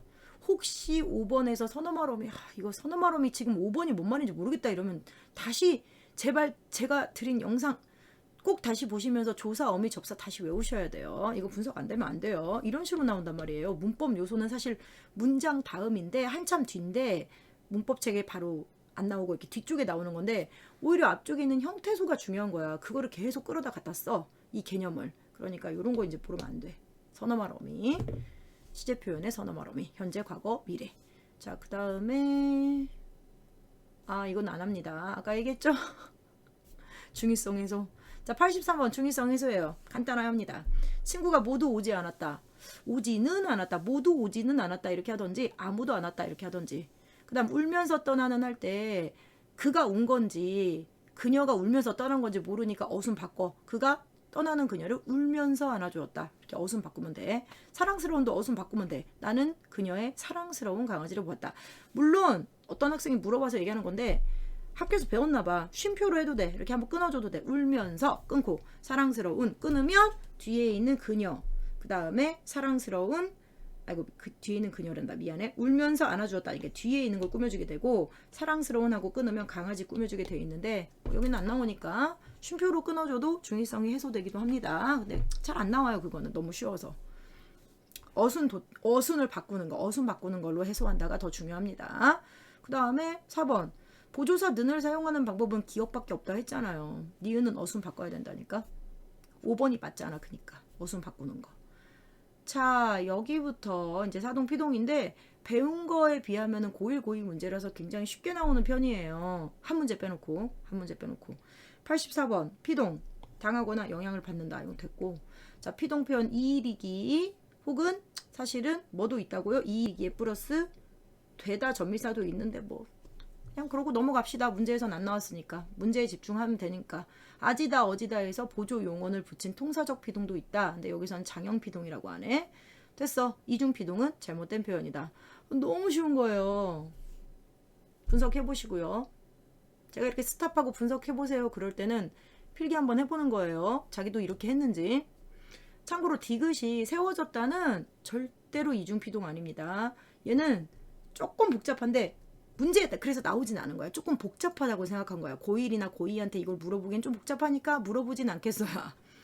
세워졌다는 서이우 플러스 어지다 해서 이렇게 피동이 붙은 건데 절대로 이중 피동 아닙니다. 나머지는 분석되죠?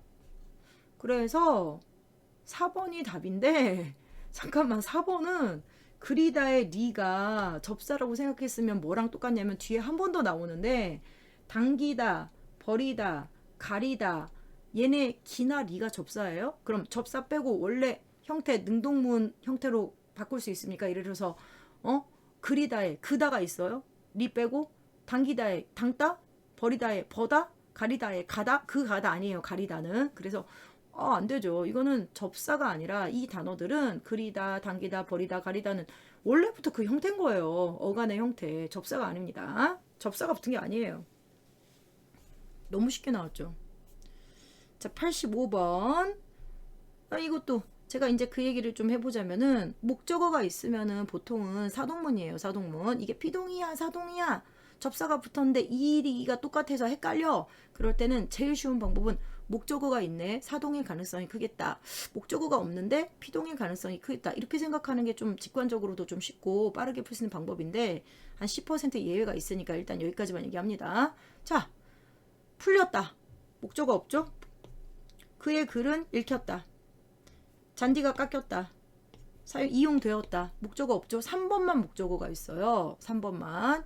친구는 버스에서 자기 짐까지 나에게 안겼다.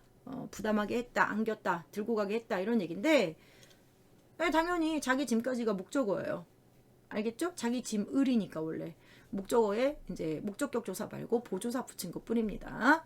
어디 보자. 주동문으로 한번 고쳐봤어요. 사동문이니까 확실하게 보여드리려고. 주동문은 이런 표현이었겠죠. 원래 친구는이란 주어 빼고 이건 나중에 붙인 거니까 사동문 만들면서 나는 친구의 짐까지 안았다 이런 거겠죠. 친구의 짐까지 뭐 안았다. 친구 짐을 이런 얘기죠. 근데 이걸 사동문으로 고쳐라. 그럼 친구는 자기 짐까지 나에게 안겼다. 이렇게 된 거죠. 확실하게 알겠죠?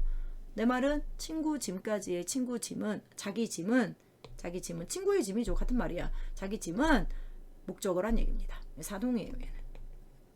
쉽게 나온 거예요. 자, 그 다음에 얘도 지금 어떤 얘기냐? 안았다. 안기다. 업히다. 그 다음에 보이다. 이런 애들이 형태가 사동사랑 피동사가 같아요. 그래서 어떻게 하라고요? 문맥으로 판단하는 거예요. 그래서 안겼다. 동생이 안겼다. 목적어 없죠. 피동. 엄마가 언니에게 동생을 안겼다. 사동. 됐죠? 그림이 나에게 보였다. 그림이 나에게 보였다. 피동. 그림 입장에서. 나는 그림을 보았다. 그림이 나에게 보였다. 피동. 형이 나에게 그림을 보게 했다. 보였다라고 해도 돼. 사실 이거는. 보였다 이렇게 해도 되는데 쉽게 내려고 보게 했다라고 했네. 사동.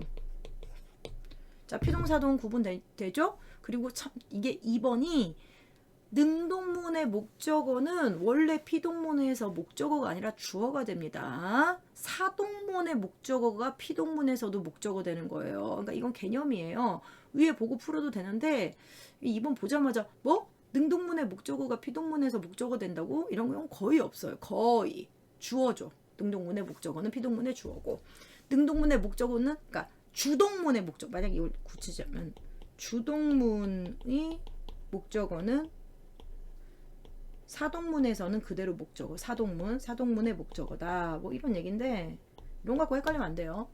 뭐 지금은 보고 풀었어도 되지만 보고 아니네 이렇게 해도 되지만 기본적으로 알고 있어야 되는 거란 얘기예요. 그래서 안기다, 보이다, 업히다, 물리다. 물리다를 빼먹구나. 그러니까 이게 뭐냐면은 사동사와 피동사의 형태가 같을 수 있는 경우가 많이 나오는데 이제 안기다, 보이다, 업히다, 물리다까지 나왔어. 모의고사에 선생님 물리다는 왜 피동사동이 같아요? 물리다는 그냥 모기한테 물렸다 해서 무조건 피동 아니에요? 선생님이 그때 말했던 예외적으로 목적어가 있는 피동 나는 모기에게 물렸다 이렇게 한 피동인데 나는 모기에게 볼을 물렸다 이렇게 해도 되니까 좀 목적어가 있는데 피동이 경우라고 했죠. 좀 예외적으로. 근데 이제 그런 것도 있지. 나는 우리 집 강아지에게 재갈을 물렸다 이렇게. 강아지한테 재갈을 물렸다고? 그 입마개인가? 그건 물리는 게 아니구나. 말이라고 하자. 잘못하면 동물학대 될 뻔했잖아. 나는 우리 집 말에게 홀스 우리 집 말한테 이렇게 재갈을 물게 했다. 물렸다. 이 경우에는 사동이죠. 됐죠? 모기한테 물렸다는 피동이고 말에게 재갈을 물렸다 그러면은 사동이죠. 그래서 이런 거예요. 자, 5번은 안 해도 될 것 같고요. 사동사로 고칠 때는 접사 붙을 때만 사동사라고 해요. 피동사도 마찬가지인데 피동사, 사동사 이렇게 얘기할 땐 접사 붙었을 때만 그런 표현을 하고 보조 용언이 붙었을 때는 사동사라고 하진 않아요. 뭐뭐 하게 하다라든지 뭐뭐 하게 되다라든지 아지다 어지다와 같은 보조 용언이 붙었을 때는 피동사다 사동사다 이런 표현 못 써요. 애초에 하나의 단어로 인정을 못 받기 때문에 보조 용언 붙었을 때는 사동사나 피동사처럼 하나의 단어라고 인정을 못 받아. 그러니까 먹이다 먹히다 이런 건 하나의 단어니까 얘는 사동사야 얘는 피동사다 이렇게 하는데 먹게 하다 먹게 되다 해서 보조 용언 붙이면은 이거는 두 개의 단어잖아요. 원칙적으로는. 그래서 뭐 사동사, 피동사 이렇게 못하고 그냥 사동 표현, 피동 표현, 통사적 사동, 통사적 피동 이렇게 얘기하는 겁니다. 그러니까 5번이 말하는 게 그거예요. 사동사를 붙이면은 사동사는 이일이기 우구추나 시키다 이런 걸 붙이는 거고 뭐뭐 하게 하다는 보조 용언을 활용하게 하는 건데 둘 다 사동문은 만들 수 있다는 거죠.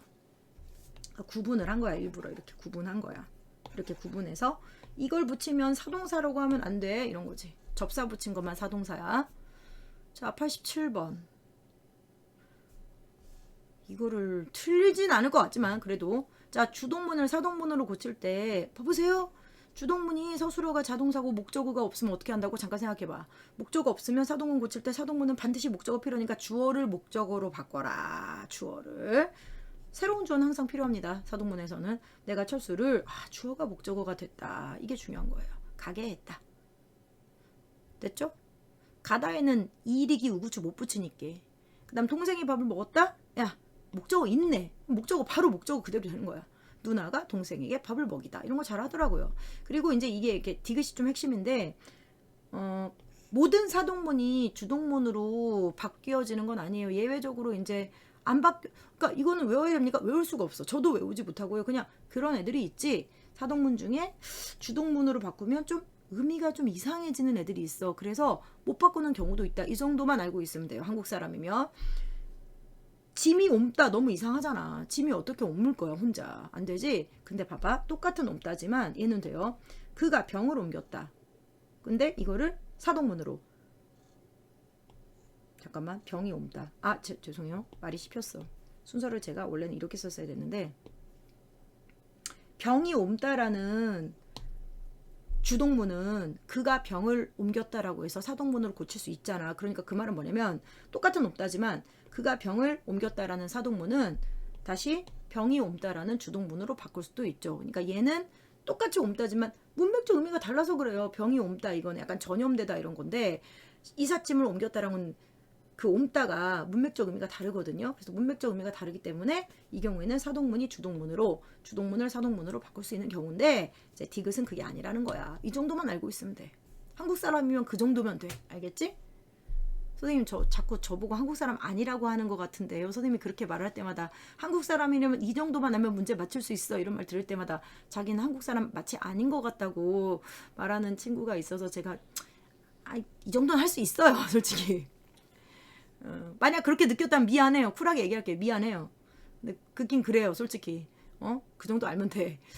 자, 누가 봐도 이삿짐이 방으로 옮다면 이상하잖아. 그걸 이상하다고 안 느끼는 사람이 어딨냐. 내 말은 그런 얘기였어요. 상처받지 마세요. 자, 그래서 아까 얘기했던 거 그대로 3번으로 주동문의 주어가 사동문의 목적으로 바뀌는 경우는 주동문의 서술어가 자동사라서 형용사나 자동사라서 없을 때야. 목적어가 없을 때야. 알겠지? 둘 다 아닙니다. 얘는 맞고 얘는 틀려요. 목적어 있으면 그대로 목적어 쓰는 거예요. 그럼 다음에 89번이 내가 아까 사동 피동 다 쉬울 텐데 조금 까다로운 게 하나 있다. 한두 개 있다 했는데 그게 이제 얘야. 89번이야. 근데 또 듣다 보면 쉬워요. 잘 보세요. 피동사로 파생되지 않는 동사가 있다. 이 말은 그냥 이일이기를 못 붙여요. 이런 얘기야. 이일이기 못 붙여요. 붙여보시면 보통 어간이 이모음으로 끝나면 붙이기 힘들어요. 이일이기 겹치니까 모음이. 그래서 어간이 이모음으로 끝나면은 좀 붙이기 힘들어요. 아까 불을 당기다 할 때처럼 당기다의 기 이렇게 끝나면 좀 힘들다는 얘기죠. 그 다음에 니은에 이제 기억은 피동사로 아예 파생되지 않는 동사를 고르란 얘기고 니은은 있어. 피동사는 있어. 이일이기 붙일 수 있어. 근데 얘를 피동사를 써서 파생적 피동문으로 바꾸면 뭔가 문맥적 의미가 처음과 달라진다는 거야. 어색하다는 거야. 그러니까 바꾸면 안 된다는 얘기인데 그래서 약간 조건이 복잡해. 근데 이제 순서대로 해볼게요. 제가 지금 빨간색으로 먼저 지운 건 빨간색으로 보이신지 모르겠는데 빨간색으로 지운 건 기억의 조건에서 일단 벗어나는 것만 골랐다요. 왜냐면 두 조건 모두 충족을 해야 되니까. 아시죠? 그래서 이제 2번하고 5번은 X 했어요. 왜냐면은 지금 기억이 이일이기 못 붙이는 경우인데 얘는 먹히다 되고 얘는 나뉘다 되거든요. 나누다 된다. 그래서 2번하고 5번은 안 되고 그럼 1, 3, 4번을 보자. 그래서 1번은 1, 3, 4번 중에 답이 있겠죠. 1번은 얘도 안 돼. 왜냐면은 얘는 잡히다가 있는데 있음에도 불구하고 바꾸면 안 된다고 했거든. 근데 너무나 쥐가 잡히다 돼. 그래서 안 된다고 했어. 되잖아. 바꿀 수 있잖아. 바꿀 수 없어야 되는데 있잖아. 3번이 답인데 칭찬을 들었다는데 이 칭찬을 듣다는 내가 언제 얘기했었던 것 같아. 문제에 나와서 이때의 듣다는 사실 그냥 소리가 들렸어요 듣다가 아니라 칭찬을 받았다. 그러니까 주고받다 할 때 받았다라는 얘기란 말이에요. 근데 이거를 피동사는 있어. 듣다. 소리가 들리다 해서 피동사는 있어요. 근데 말을 바꾸면 동생이 부모님 칭찬이 부모님으로부터 동생에게 들렸다 이렇게 되거든요. 칭찬이 부모님으로부터 동생에게 들렸다. 이렇게밖에 못 바꿔요. 근데 칭찬이 들렸다 되게 이상해지죠. 받다의 의미가 사라지고 정말 칭찬하는 소리가 귀에 들렸다 이렇게밖에 안 되기 때문에 문맥적 의미가 어색해져. 그래서 답이 3번이에요. 얘가 좀 어렵지. 칭찬이 들리다라고 바꾸면 어색해. 피동사는 맞는데 듣다 들리다 피동사는 맞는데 어색하다는 걸 좀 생각해봐. 왜냐면 칭찬을 받다의 의미가 있기 때문이에요. 그냥 소리가 들렸다의 의미로 바꿔지 원래 이게 피동사로 바꾸면 약간 그 물리적 의미가 되거든요. 그래서 칭찬이 들렸다 이렇게 안 돼요. 자, 그 다음에 그리다는 아까 했던 건데 그리다는 이일이기를 못 붙여야 해. 그러니까 뭔 말이냐면 피동사 자체가 존재하지 않아서 피동문으로 못 바꾸는 피동사를 이용한 피동문으로 못 바꾸기 때문에 조건에서 어긋나니까 4번도 X 뭐 이런 겁니다. 됐죠? 얘가 조금 어렵다기보다 그렇죠. 조건이 좀 복잡하니까 어려운 건 사실이죠. 고의 문제인데 오답률이 되게 높아요. 그러니까 왜 칭찬을 들었다를 칭찬이 들리다라고 고치면 안 되는지 좀 생각해 봅시다. 문맥적 의미가 이상해져서 그래요. 그 다음에 또 높임 표현인데 이제 높임 표현을 할까 말까 하다가 선생님의 옷이 멋지십니다가 간접 높임이라는 거 제가 이렇게 살짝 체크해 놨는데 그것만 좀 얘기하고 싶고 그 다음에 이제 뵙다 이제 그만하고 싶다. 들이다 뵙다 모시다 여쭙다가 객체라는 건 이제 그만 얘기할게. 너희도 지겨울 거야. 그리고 3번이 형이 답만 좀 볼게요. 형이 할아버지께서는 어디 계시니 그랬는데 계신이라는 특수어휘를 썼다는 거는 지금 계속 얘기하는데 계신이의 시는 선어말 어미가 아니에요. 간접 높임 얘기했고 이중피동 얘기했습니다. 이중피동. 자, 버리어지는인데 아까 얘기했던 것 중에 하나죠. 버리다의 리는 접사가 아니에요. 그 정도로만 합시다. 그 다음 원래 능동문의 목적어를 피동문의 주어로 하는 이유 중에 하나가 주어를 강조하려고 하는 게 있어요. 그래서 피동 표현의 효과인데 차가 아이를 쳤다. 으악! 아이가 차에 치였다. 아이가 치였다 해서 아이를 강조하기 위해서 아이가 차에 치였다 이렇게 할 때가 있거든요. 그래서 원래 능동문의 목적어를 주어로 만들어서 강조하고자 하는 효과도 있습니다. 92번 안 할게요. 설마 대통령이 누구나 다 아는 사람이라서 국민들을 생략했겠어요? 국민들이 누구나 다 대통령 누가 뽑아? 국민들이 뽑지. 누구나 다 일반적으로 아는 사람이니까 아는 대상이니까 생략을 하는 거죠. 안 해도 될 것 같고요. 마찬가지로 93번 이 이중피동에 대한 문제가 나온다 했는데 아까 제가 살짝 가리다의 리가 접사겠니라고 했잖아요. 그럼 가려지니 가리 지 니은 이건데 자 이중피동입니까? 아니요. 얘만 피동이고 얘는 원래 그냥 어간이죠. 나머지는 쓰이어진 쓰다 담기어진 열리어진 보이어진 다 이중피동 맞습니다. 그럼 어떻게 고쳐요? 그냥 써진 글씨 담긴 음식 열린 문 사랑은 열린 문. 자 보여진 아니고 보인 풍경 맞잖아. 94번부터 94번 간단하게 찾다는 채웠다 가능한데 이중사동인데 이중사동은 문법적으로 됩니다. 채우다 태우다 재우다 채우다 태우다 세우다 재우다 이거 모두 이중사동인데 이중사동은 가능해요. 그 다음에 더위를 먹었다는 원래 이게 이제 관용어야. 더위를 먹었다가 진짜 꿀꺽꿀꺽 먹었다 해서 먹게 했다 안 돼. 관용어는 사동표현으로 못 고치는 경우가 많아요. 당연히. 왜냐면은 관용어는 원래 관습적으로 굳어진 표현이라서 형태를 바꾸면 의미가 달라져요. 그렇죠? 그 다음에 모았다는 선생님 모이다 되잖아요. 잘 보세요. 모이다가 지금 사동이에요. 사람들이 모이다 사람들을 모으다 사람들이 모이다 이거는 피동입니다. 모이다라고 생각했다면 이건 피동이에요. 잘 보세요.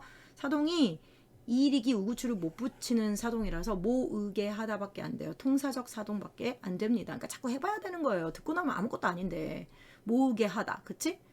사동으로 고칠 때 아이가 구슬을 모으게 했다. 자 95번 한마디만 부정표현 사실부정. 됐죠? 단순한 사실부정.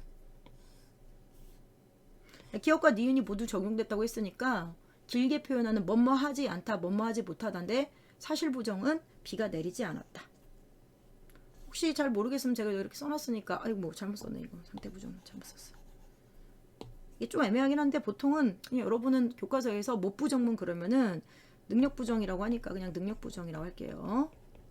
주체의 능력부정 두 평이 못 된다. 됐죠? 사실부정은 4번.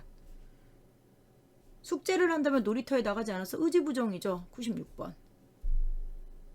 96번은 수업 시간에 할 텐데 잠깐 써놓을게요. 아마 대충 알 거예요. 목적어가 있구나. 목적어가 없구나로 구분을 하시면 1, 3, 4, 5번은 다 구분이 됩니다. 목적어가 있네, 목적어가 없대로 구분하시면 피동사동 다 구분돼요. 설마 목적어 을을만 지금 찾고 계시는 거 아니겠죠? 무슨 말이냐면 5번에 짐 마저 할 때 이게 짐 을인 거 아시죠? 그렇죠? 이것도 찌개 맛부터 선생님 여기 어디에 목적어가 있어? 사동이에요. 이제 찌개 맛 을입니다. 그러니까 나머지는 다 보조사 붙인 거예요. 보조사 붙였다고 문장 성분 구분 못하면 이제 저한테 말씀하세요. 제가 다시 한번 해드릴 테니까. 이제 뭐 때릴 거야? 아니 다시 해드린다고요. 다시 좀 풀린다고요 문제를. 자 그래서 근데 2번이 좀 까다로운데 얘는 속어법으로 좀 풀었거든 애들이. 그래서 1, 3, 4, 5번이 아니니까 2번만 남은 거야. 근데 2번이 좀 애매했던 거야. 근데 제가 얘기했던 것 같은데 잡히다가요. 잡히다. 그러니까 밟히다. 잡히다. 팔을 잡혔다 할 때 잡히다. 약점을 잡히다. 그 다음에 뭐 물리다. 이런 약간 레어한 케이스가 이제 목적어가 있는데 피동인 경우예요. 근데 보면은 솔직히 피동인 게 딱 보여요. 목적어 있지만. 그러니까 알고는 계시라는 거예요. 잡히다, 물리다, 밟히다. 그러니까 사실 내가 물리고 내가 잡히고 내가 밟힌 건데 이제 이게 약간 나에게 주체에게 소속되어 있는 어떤 부분이기 때문에 이렇게 쓰기도 합니다. 피동인데 목적어를 쓰기도 해요. 근데 누가 봐도 피동이잖아요. 누가 잡게 합니까? 약점을? 말도 안 되잖아요. 근데 이제 니은을 보시면 그는 은행에 주택을 담보로 잡혔다라고 해서 사동. 괜찮아? 예. 은행이 잡게 한 거예요. 마지못해 때문에 헷갈리지 마세요. 어쨌든 자기가 맡긴 거니까 잡게 한 거니까 은행이 어떻게 하겠어요. 그렇게 안 하면. 자기가 시킨 거지. 나 이거 잡아주세요. 이렇게 시킨 거야. 그러니까 얘는 사동이야. 얘가 조금 까다로웠어. 그리고 97번 안 할게요. 이제 높임 표현은 안 해도 될 것 같아서. 자 98, 99가 마지막으로 완료하고 그 동작의 완료하고 진행상인데 이미 앞에서 설명한 게 거의 그대로 나오기 때문에 거의가 아니라 똑같이 나오기 때문에 원래 이렇게 똑같이 나와요. 예, 배우면은 지문 안 보고 풀 수 있게 나와요. 근데 확인만 해보자. 읽고 있다. 뭐뭐 하고 있다. 진행이죠. 피어있다. 제가 완료인데 핀 동작의 완료인데 결과의 지속이라고 했습니다. 그다음 부르면서 뭐뭐 하면서 진행이죠. 부르고서 고서 뭐뭐 하고서 그러면은 완료입니다. 입고 있다 그러면은 제가 진행하고 완료가 약간 중의적이라고 입고 있다, 쓰고 있다, 타고 있다, 벗고 있다, 메고 있다까지 했습니다. 아마 지문엔 메고 있다가 나올 거예요. 그렇죠? 넥타이를 메고 있다. 그러면은 원래는 뭐뭐 하고 있다니까 진행인데 결과가 지속되는 완료라고도 해석이 되네. 그럴 때는 어떻게 해소한다고? 입고 있는 중이다. 메고 있는 중이다. 아니면 입은 채였다. 입었다. 이렇게 확실하게 밝혀주는 거죠. 진행이냐 완료냐를. 먹고서 노래하고서 먹고서 고서는 완료입니다. 그리고 답이 3번이에요. 답은 또 너무 허무하게 쉽네. 고2 거였나? 그렇죠? 안 나와있냐? 여기 나와있네. 고2 건데 너무 허무하기 쉽다. 그래도 고2 거라고 중세국어가 같이 나와 있는 거예요. 근데 저번에도 얘기했지만 중세국어는 현대어 풀이 보면서 하는 거예요. 알겠죠? 보세요. 얼마나 쉬운지. 자, 현대어 풀이 하면서 봅시다. 자, 앉아있건을 앉아있다. 완료? 그렇지. 있다, 있다. 완료. 쉬면서 진행. 뭐뭐 하면서 쳐다보고 있었다. 진행. 걱정하고 있더니 진행. 뭐뭐 하고 있다. 문 닫고서 뭐뭐 하고서 완료. 여기다 해야 되는데. 고서 완료. 그래서 지금 이렇게 분석하시고 보시면 중세국어 때는 이거 하나, 중세국어 때의 있다는 현대국어를 보시면은 이렇게 디귿하고 읽어보세요. 빨아 있다, 있다, 걱정하야 있더니 해서 있다, 있다의 있다는 원래 현대국어에서는 무조건 완료인데 중세 때는 진행형으로 쓰이기도 했다. 이 정도? 그러니까 현대어 풀이 해줬잖아요. 진행형으로 쓰인다고. 그것만 좀 보시면 되겠네요. 디귿을 보니까 이렇게 현대국어와 다르게 진행의 의미로도 해석이 됐네. 맞다고 하시면 돼요. 쿨하게. 자, 5번 리을하고 미음 보시면 리을은 보조적 연결어미와 보조 용언이 결합된 상태로, 자, 보조적 연결어미하고 보조 용언을 모르시지는 않을 것 같지만 보조적 연결어미는 아, 어, 개, 지, 고, 알겠지? 그래서 보조 용언은 그 뒤에 나오는 말이야. 그래서 결합된 상태인가 보자. 동작상 표현인지 보자. 완료인지 진행인지. 동작상 완료냐 진행이냐 표현하는가 볼까요? 근데 얘는 완료 진행이 중요한 게 아니라 여기 씨름하야 있더니, 잠깐 지우고 다시 할게. 리을하고 미음만. 얘는 연결어민지 보조 용언인지 그것만 좀 확인하면 되는 것 같은데, 자, 씨름하야 있더니 이거는 고 뭐뭐 하고 있다로 해석이 되고, 보조 용언 아어개지고 and 보조 용언 있다의 결합이고, 미음은 닷고서라고 했지. 닷고서 똑같아. 닷고서 이거는 그냥 보조 용언이 아니라 그냥 연결어미만 있는 거죠. 연결어미 고서죠. 뭐야 이게. 너무 좀 허무하지 않니? 중세국어인지 중세국어라서 어렵다고 생각했는데 되게 허무하죠. 그러니까 미음에 보조 용언이 없다고요. 뭐뭐 하고 있다, 뭐뭐 있다, 아 있다, 이것만 보조 용언이니까. 알겠죠? 미음은 그냥 연결어미 고서만 있네. 끝. 자, 여기까지 수고하셨고요. 내일 수업할 때 뵙겠습니다. 안녕.